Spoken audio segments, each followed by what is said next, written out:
Hey, what's up, everybody? This is Kyle, aka Simulation Lab, from Brooklyn, New York. It's been a while since I created a tutorial with TyFlow.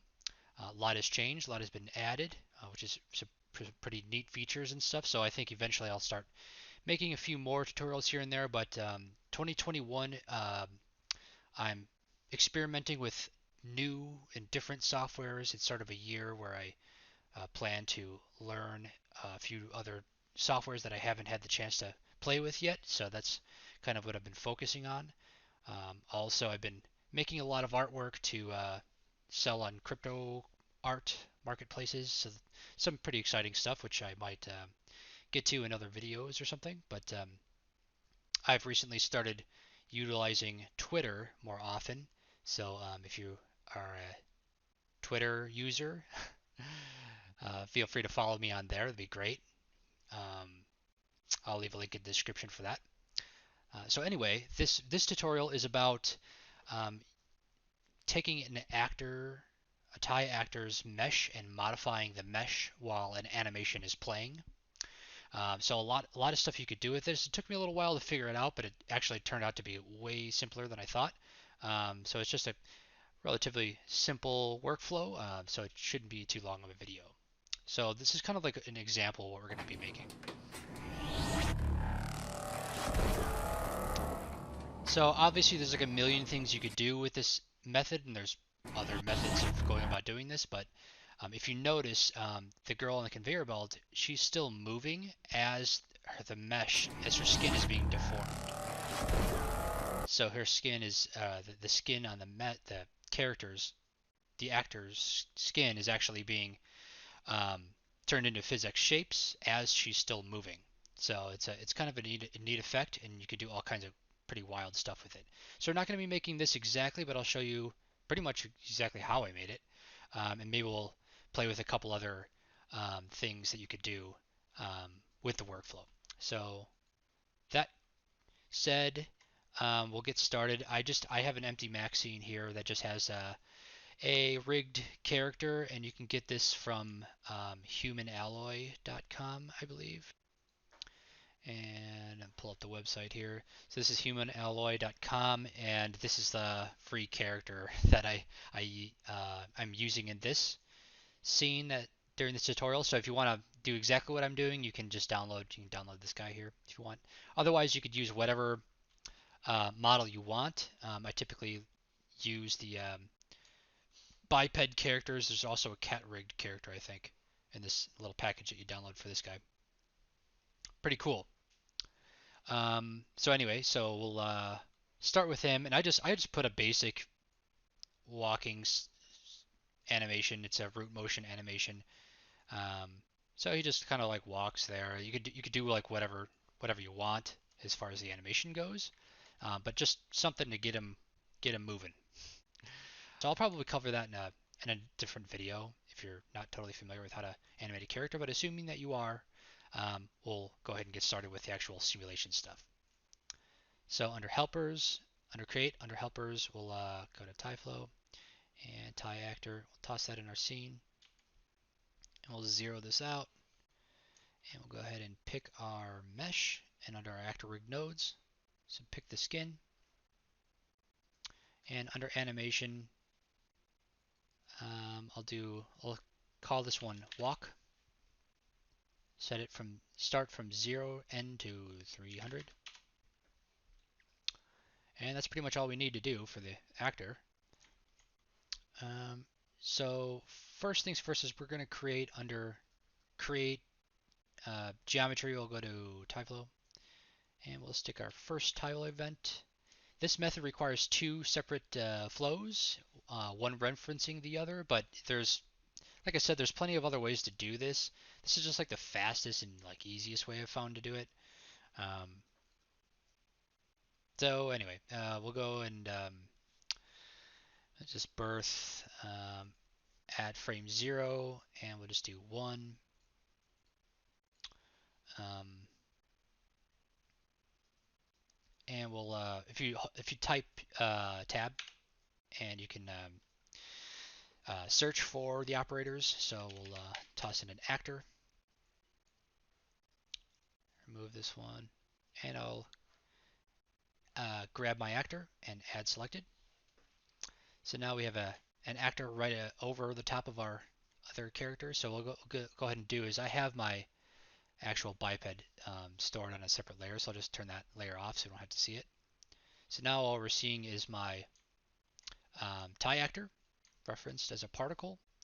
So if I scrub the timeline, nothing happens, obviously, so I have to add the animation. So we'll go ahead and drag in an actor animation. And we'll name this walk, because that's what we called it in the TyActor. And you can loop it if you want. If you have like a shorter animation or whatever, you could choose to loop it with this little button right there. And you can change the speed if you want. So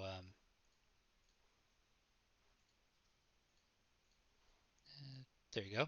Sometimes you got to turn the events on and off to get it to work sometimes. So there you go. So we're walking. Cool. And that's all we really need to do for this flow. In this flow, however, if you don't have a root motion animation and you have an in-place animation, which maybe I'll just show you guys what that means. So I'll turn my character back on. Maybe I'll just turn all this stuff off again. And instead of a root motion animation, maybe we'll go ahead and choose, because I have one already, do an in-place, and let's just do an in-place loop. Cool, so that is an in-place animation, so it's not moving, which that's fine. Let me just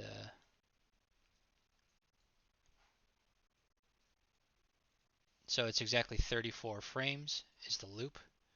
So what I'll do is in my TyActor, under my walk sequence, I'll just change this instead of 300 to 34.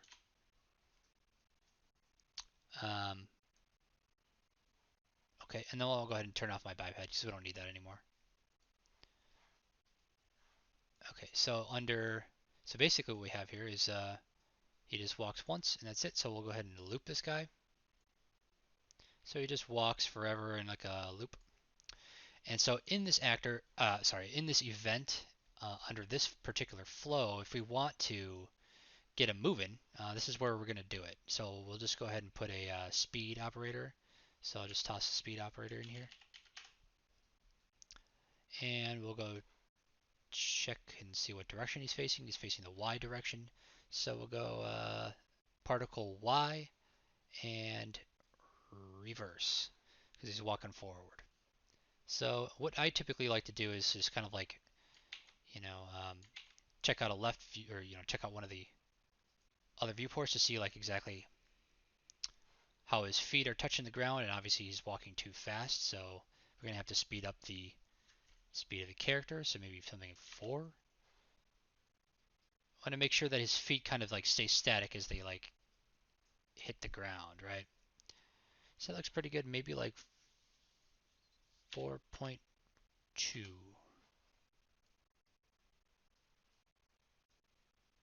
It's actually too fast. Maybe like 3.9. There you go. That's pretty perfect. Okay, so 3.9, that worked.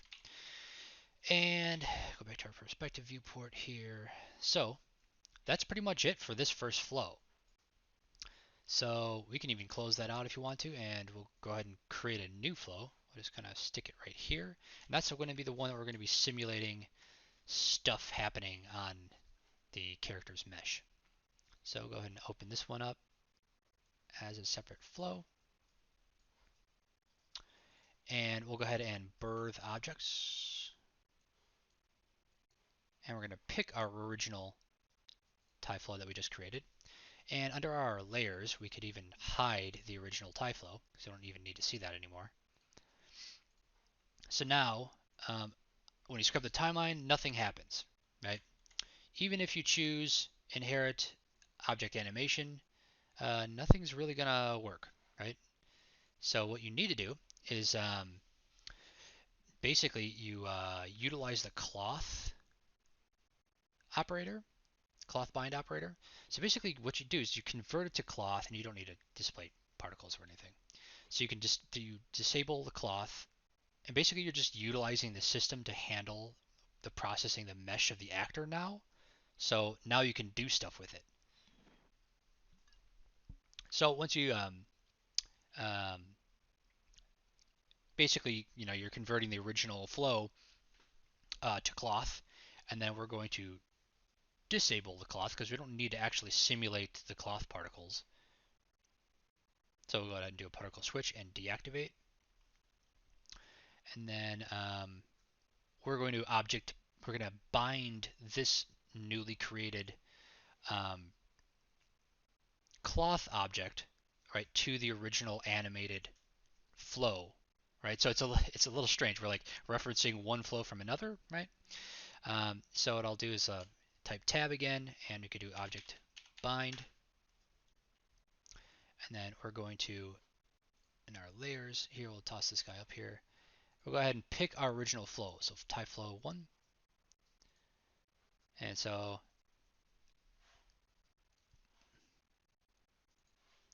now that we have our original flow referenced into this one, um, let's set the timing to continuous, and we'll lock to surface. So now when I scrub the timeline, it will follow the original mesh. It'll follow the original flow.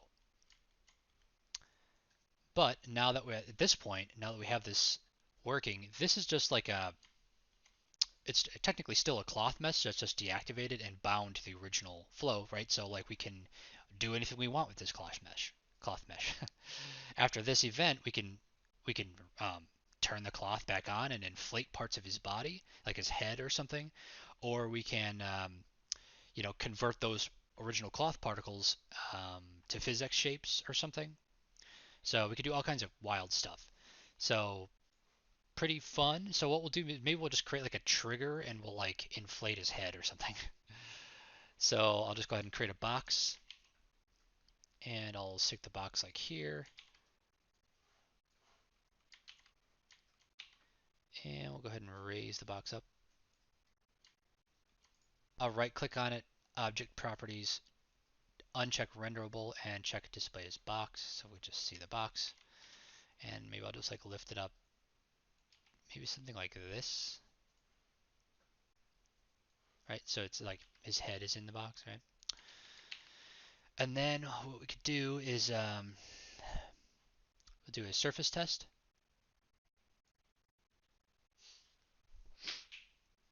And with the box selected, we'll add selected. And instead of distance, we'll go volume inside. So if his head is inside the box, and we're going to, instead of setting this continuous, we'll on entry event. So on entry event, if his head is inside the box, then we're going to, um, we'll like a particle switch, we'll just like activate the bindings. And then we can modify bindings, and maybe under modify bindings down here, we can inflate. We'll set the inflation to force to like 2. And then under timing, we'll go continuous. So what this will do is it'll just inflate. As soon as his head is in there, it'll just inflate it. Holy shit, that's a lot. Okay, so instead of 2, maybe we'll just do like 0.5. There you go. So his head is inflated, and he's still walking around, right? Pretty weird. I don't really know what this is useful for, but it's I don't know. It's something fun to do. You could, for instance, like put like a tube or something, like right here, and then like when the guy walks underneath the tube, his head inflates and he gets like stuck in the tube and sucks him through or something. I don't know. Um, so you can make all kinds of goofy ideas like that. So, um, regardless, that's kind of like how you do that, right? And then you could use the cuda cloth solver or something to make sure that the particles don't intersect the body as it's walking or something. So I'm sure you guys can come up with a million fun things to do with that. Um, Another thing we could do is, if say we move the trigger back over here. Let's go ahead and maybe I'll just disable that for right now, and I'll just play around a little bit. So instead of that, maybe we'll do like another box. I don't know, something like this, and maybe we'll make like an inverse ramp kind of thing. So I'll just toss an edit poly modifier on there.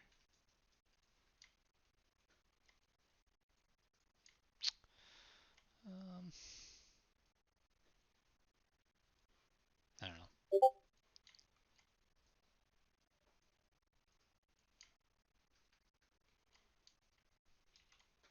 Sure. And I'll right click object properties and uncheck renderable display as box again. And so once maybe we'll do is we can do like a Voronoi fracture. Um, right here. I'll turn on my edge faces so we could like see the fracture marks. It's maybe like 25 or something. I don't know. Maybe that'll be cool. Um, and then surface test. Get rid of this guy, and we'll add our little angle box thing that we made. And then under timing, I'll go continuous. So we'll continuously test if he's under the box or in the box. Um, maybe I'll even set this to distance. I don't know. 10. Turn off edge faces. And then when he's walking, if his if one of those body parts are like within proximity of that angle box that we made, it'll just automatically turn back into cloth, and it just kind of flies apart, which is kind of cool. Turns into like blobs, and then you can obviously you could always like add in a force operator or something, and make like a collision plane.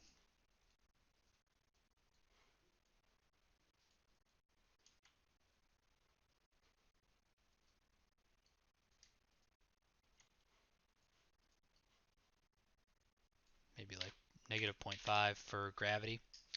Um, so once those like fractured objects are in or within proximity of that box that we created right here, the wedge, then automatically triggers this switches the cloth particles back on, and then we inflate them, right? And then they fall down to the ground, and what we could do is add a collision operator in here and pick our floor plane. Okay. And obviously this is not going to be perfect, but just to give you a rough idea of like what this could do. Obviously, what I would do here if I was like trying to make a piece out of this or something is I would um, increase my solver settings. So under your TyFlow object for this guy, particle bind solver, I would increase this to like 50 maybe or something, and then I would actually use the CUDA cloth solver right here. Um, I would enable this, give it a thickness, and turn on self collisions probably, and then just play with these repulsion and impulse steps. Maybe put those to like 5 or something. And under main settings, I would just maybe increase the time step to something a little bit higher. So that's pretty much what I would do to get this to be something that I would, something that's useful. If that's what you're going for, if you're trying to turn the pieces into like inflated objects, right? Otherwise, let's try another method here. Otherwise, if you don't want to inflate them or something, or even if you don't want to use Voronoi fracture, you don't even have to use that. You could use the brick fracture if you want, and like slice the mesh into slices or something. I just like Voronoi fracture because it's easy to work with just for the tutorial's sake. Um, so instead of doing all this stuff, what I'll do is just delete this connection And we'll just stash this one over here. Um, what we could do is we could cloth bind, and we can go cloth to shape. So we'll just hook that guy up in there, and then that's going to convert the cloth object back into a shape, right? For those individual Voronoi fractured pieces, and then we can do other stuff with them. That basically turns them back into some kind of particle, and then we can convert them into a physX shape. And yeah, I'm pretty sure that's all you need to do. So we'll just kind of scrub the timeline. There you go. So the pieces fall to the ground. Pretty neat. Obviously, you could like put a bunch more if you want, like 50.